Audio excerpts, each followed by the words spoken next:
Pag si Bibi Sara Duterte nagsasalita, malinaw. Excuse me po, sorry. Pasensya na. Totoo naman po, di ba? Pag si Bibi Sara, napakalinaw ho ng kanyang pananalita. Pero, pero, ano meron? ang speech ng isang bangag. Ano daw? Malinaw naman daw po ang pananalita ni Sara Duterte, pero parang speech ng isang bangag. Ano ba, Natbay?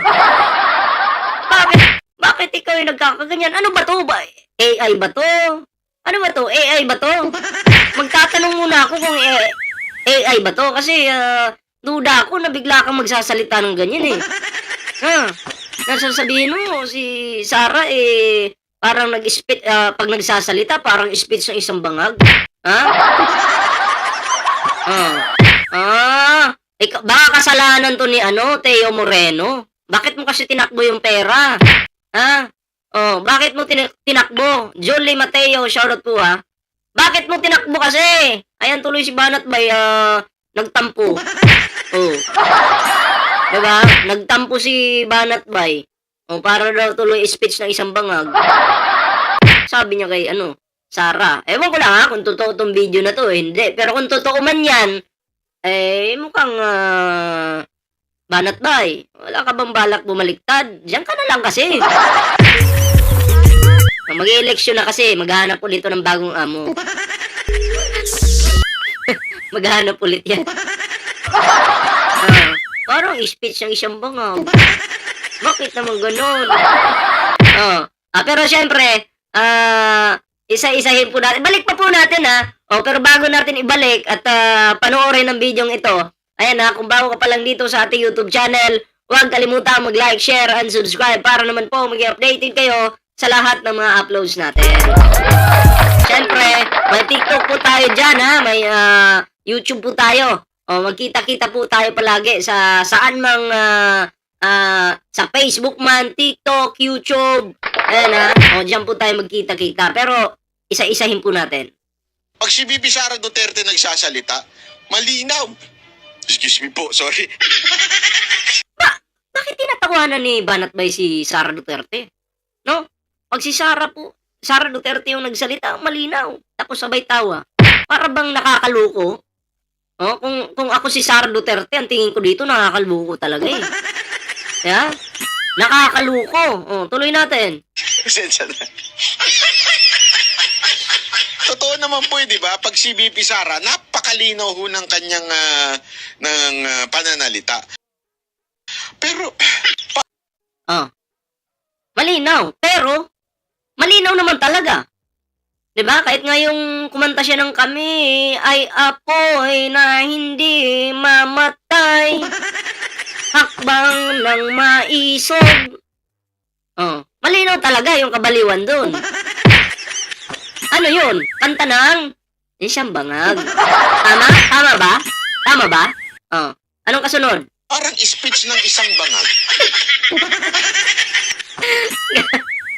Bakit gano'n, no? Bakit naman ganun, Banat Bay? Sabagay, si Kibuloy, ang tawag mo noong kay Kibuloy, kulto si Kibuloy!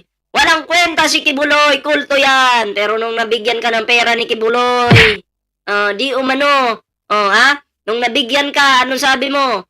Pamilya na namin si Kibuloy. Diba? Biglang naging pamilya yung tingin. Ay, Sos, Mariusip naman. Bakit biglang naging pamilya? Kakaiba naman yan, Banat Bay. Noon, ang tingin mo, kulto. Tapos, pamilya agad. Iba nga talaga yung pera, no? Pag naaambunan ka ng pera. Oo, kahit pangit yung tingin mo doon, kahit demonyo yung tingin mo sa tao na yun, magiging anghel. Diba? Ibang klase. Eto na. Idugtong po natin to. Eto po. Pero po kayo magalit sa babaeng ito. Baliw talaga to eh. Intindihin nyo po tulungan nyo po akong intindihin ang sasabihin niya dito. Tulungan nyo po intindihin. Kasi kung hindi ko talaga siya maintindihan eh. Di ba ko kung addict ito, bangag, na gustong humit-hit, kaso wala nang mahit-hit dahil sinunog na ni PBBM yung pulburon. Kaya galit na galit ngayon itong kutong lupang babaeng ito. Ito, panoorin po natin! Haning putang ina ka haning Ferdinand Marcos ka. Binantaan nyo akong patayin kagabi sa Pitix Terminal. Ginagapang nyo ako. Ulitin natin. Haning putang ina ka haning Ferdinand Marcos ka. Binantaan nyo akong patayin kagabi sa Pitix Terminal. Ginagapang nyo ako. Ayan minura po si PBBM dahil pinagbantaan daw po siyang papatayin. At ginagapang daw po. Pangit-pangit mo gagapang. Ginagapang ka? Wala talaga to, baliw na to. Kapangit-pangit mo, gagapangin ka, kahit siguro yung aso namin, masuso ka sa pagmumukha mo eh. Ha? Kahit yung mukha mo, yung aso namin, manyakis yung aso namin, oo. Pero tangina, pag makita ka, tatakbo yun. Walang hiyang babaeng to. Ako hindi po ako nagagalit sa babaeng to. Natatawa na nga lang ako eh, kasi baliw, di ba? Ipapapatay daw siya ni Ferdinand Marcos. Sino ba? Junior o senior? Sino ba doon? Junior ba o senior? Baliw talaga. Tuloy natin. Albularyo yung sigris na patay tao hanap buhay. Ano? Ginagapang nyo ako. Albularyo yung sigris na patay tao hanap buhay. Albularyo si Chris na patay tao hanap buhay. Ano daw yun? Di ko... Pang ibang mundo, pang ibang level yung lingwahe ng babaeng ito, no? Kumbaga, makos po. Intindihin nyo nga to. Kagabi sa Oy, pag may naintindihan kayo, i-comment nyo. Babasahin ko yan. Pitix Terminal. Ginagapang nyo ako. Albularyo yung sigris na patay tao hanap buhay ay magpatay ng tao. Ang kapal ng mukha ni Ferdinand Marcos, no? Tanginan pa. Pangit kayo, yung mga kalalakihan dyan. Sino mga lalaki dito? Press 1. Antayin ko muna. Press 1. Sige, press 1 mga lalaki. Walang kinalaman babae dito. Press 1. Press 1 muna. Antayin ko kayo. Press 1. Sino na lalaki dito? Press 1. Antayin natin. Press 1. Sige na, press 1. Ang dami nag-press 1. Mga lalaki, nag-press 1. So, ibig sabihin, yung mga nag-press 1 dyan, payag pala kayo na tsupain kayo ng babaeng ito. Yung mga nag-press 1, wala nang atrasan yan, ha? Payag pala kayo, 4 kayo, ha? O 5. Apat na press 1, ilan ba? Ilan tao to? 1, 2, 3, 3. Si Ray, Chuchu pa. Payag kayo? Akala ko pati si Iyot man no? Magpe-press 1. Payag ba kayo? Payag, ha? Nakahanda na nga, nagpa-practice na nga. Mangkukulam yan, pangit yan. May humabol pa! May humabol! Gusto to! Tanginan yan. Ayan na, shoutout kay Avet. Avet Vo, official. Humabol po siya. Tuloy tayo. 100% na bininta na yung visa ng buong mundo. Kaya pala ni Ferdinand Marcos magbenta ng visa ng buong mundo? 100% bininta yung visa ng buong mundo. Pang ibang level yung utak nito, no? Yung visa ng buong mundo, binenta. Pabili naman ako. 100%. Ubos na yung package, ubos na yung pera. Ano daw? Paris? Naubos yung Paris? Ano daw? Yung visa ng buong mundo, 100%. Ubos na yung package, ubos na yung Package? May package pala to? yung pera. Ubos na yung cellphone, ubos na po. Binenta, ubos na yung cellphone. Ano? Ano ba talaga? Ang gulo. Na bininta na yung visa ng buong mundo, 100%. Ubos na yung package, ubos na yung pera, ubos na yung cellphone, ubos. Anong ubos ubos na yung cellphone.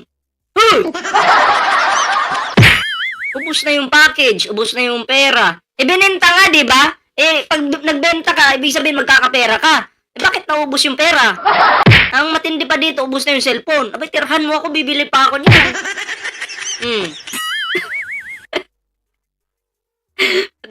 Namura tuloy. Ubos na po yung sasakyan. Oh! Pati sasakyan, ubos na! Delikado to. Bala ko pa namang bumili ng sasakyan. Wala na pala, ubos na. Wala na tayong pag-asa nito. At saka membership card. Uy, membership card! Ubus na rin! Sorry kayo ha. Ubus na rin yun. Kaya, wag kayo. Hindi na kayo makakakuha ng membership cards. Ubus na.